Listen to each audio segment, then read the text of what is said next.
On September 21st, 1327, the cold stone walls of Berkeley Castle in England bore witness to one of the most brutal murders in the history of European monarchy.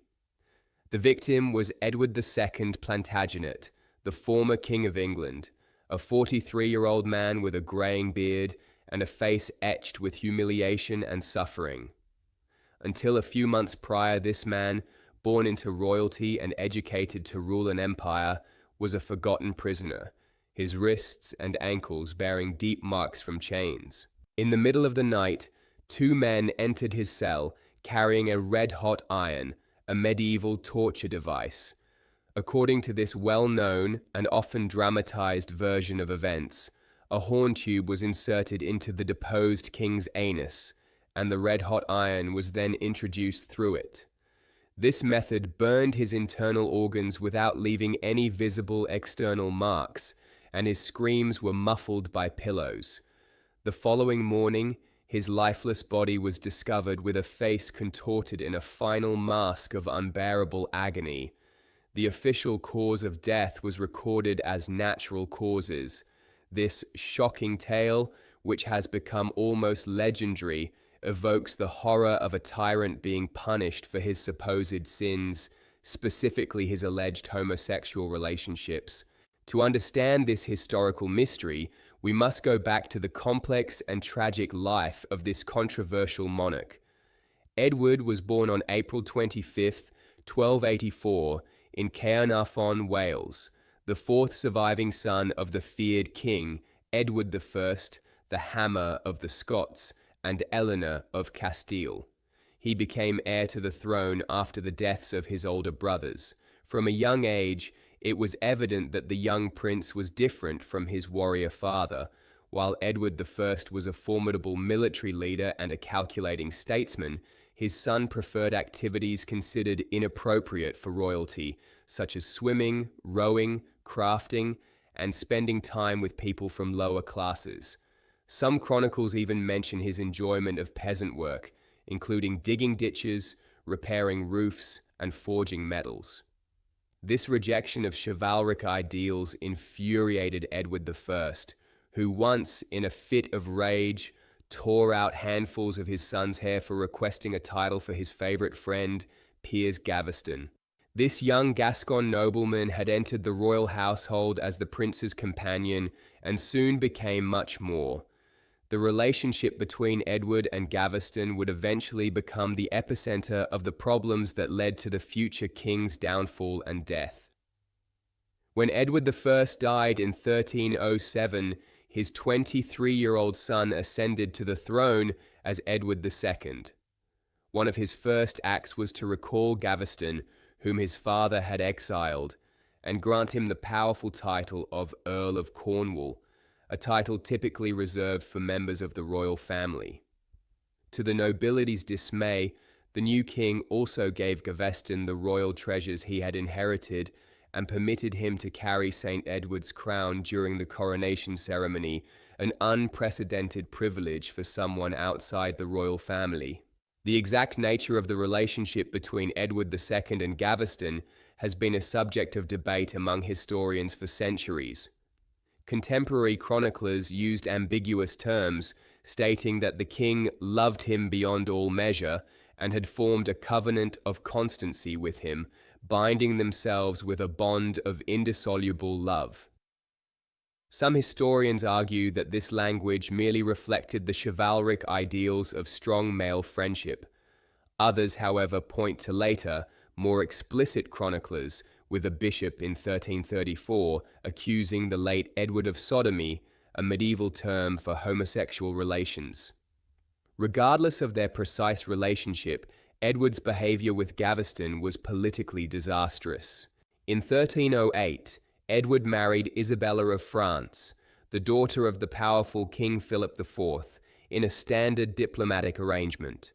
However, during the wedding festivities, Edward gave all his attention to Gaveston, completely ignoring his new wife. To make matters worse, according to some accounts, the jewels Edward had given Isabella as a wedding gift ended up in Gaveston's hands. This humiliation, suffered by the Queen, who was only 12 at the time, would never be forgotten. The English nobility, led by the king's cousin, Thomas, Earl of Lancaster, demanded Gaveston's exile. Edward would yield to their demands, only to bring him back shortly after. This cycle repeated several times until 1312, when the barons captured Gaveston and executed him on the spot, stabbing and beheading him at the side of a road. A devastated Edward swore vengeance but was forced into a temporary reconciliation with the noble assassins. Edward's reign was plagued by other serious problems. Militarily, he suffered a humiliating defeat to the Scots at the Battle of Bannockburn in 1314, losing territories his father had conquered.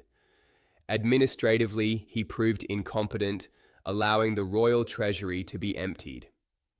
Politically, after Gaveston's death, he repeated the same mistake by elevating another favorite, Hugh Despenser the Younger, to a position of extraordinary power.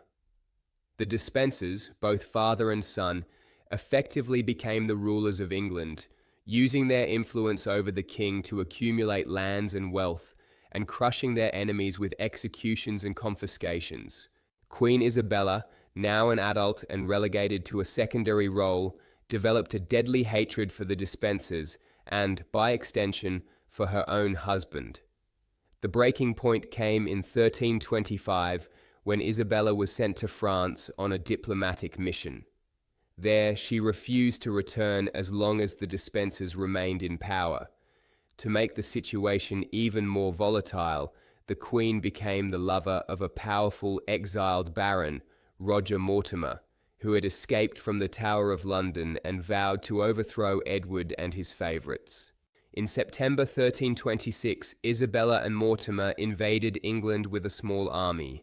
To Edward's surprise, almost all the nobility and the people welcomed them as liberators. The king and the Despensers fled westward, but were eventually captured. Hugh Despenser the Younger was subjected to a particularly brutal public execution. He was dragged by horses, hanged from a gallows 15 meters high, but removed before dying, castrated, had his genitals burned before his eyes, was disemboweled with his intestines removed, and burned while he was still conscious, and finally beheaded with his head displayed on London Bridge. As for Edward, he was forced to abdicate in favor of his 14-year-old son, Edward III, in January 1327. Initially held in relatively comfortable custody, he was transferred to Berkeley Castle in April of that year, under the guard of Thomas Berkeley and two men named John Maltravers and Thomas Gurney. His prison conditions gradually worsened. According to accounts, he was deliberately kept in unsanitary conditions, forced to ride without pants to irritate his skin, and possibly subjected to psychological torture. The apparent goal was to induce him to die of natural causes, sparing Isabella and Mortimer the guilt of direct regicide. However, Edward proved surprisingly resilient.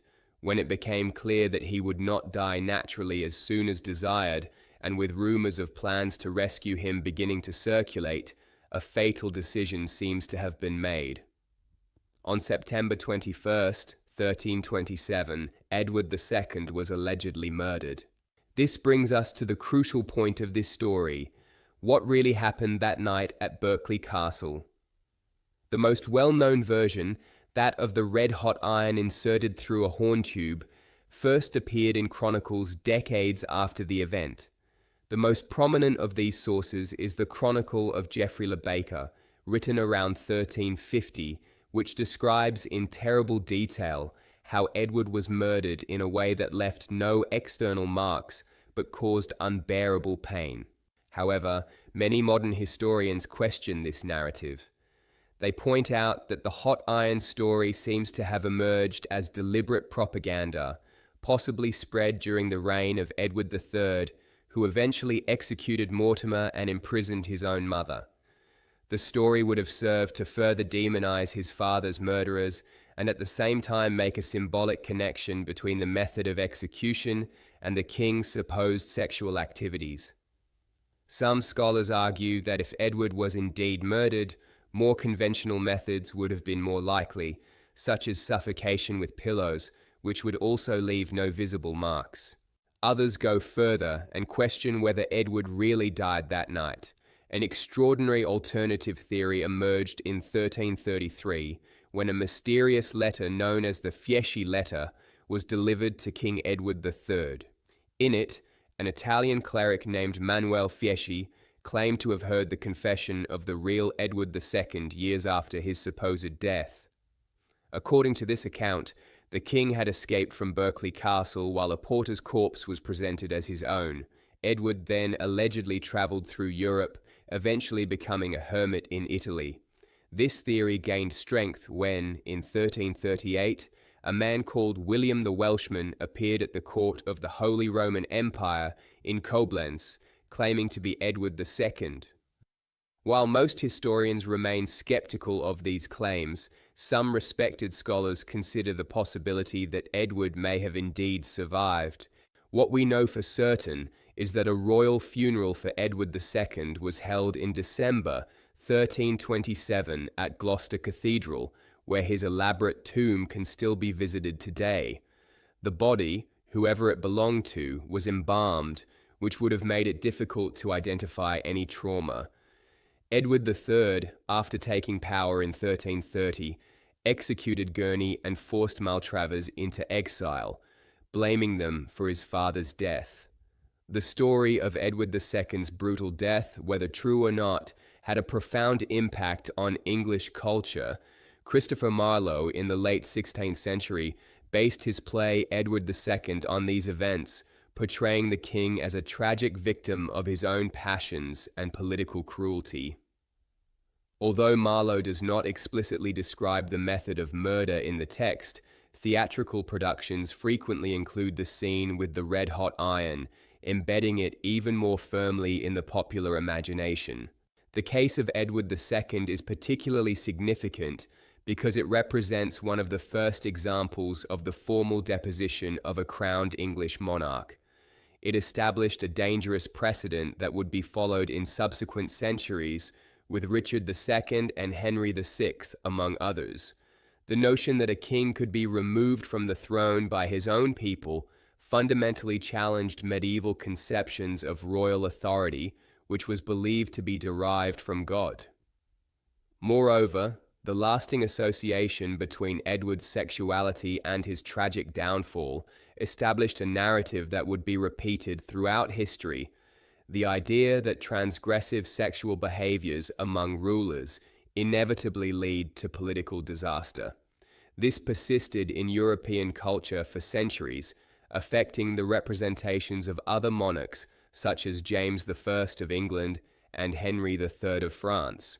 Regardless of how Edward II actually died, whether by the brutal red-hot iron, by more conventional means, or if he perhaps escaped to live a life of anonymity, his story remains one of the most dramatic examples of the potential consequences of the conflict between personal desire and royal duty, between individuality and the ruthless demands of medieval governance.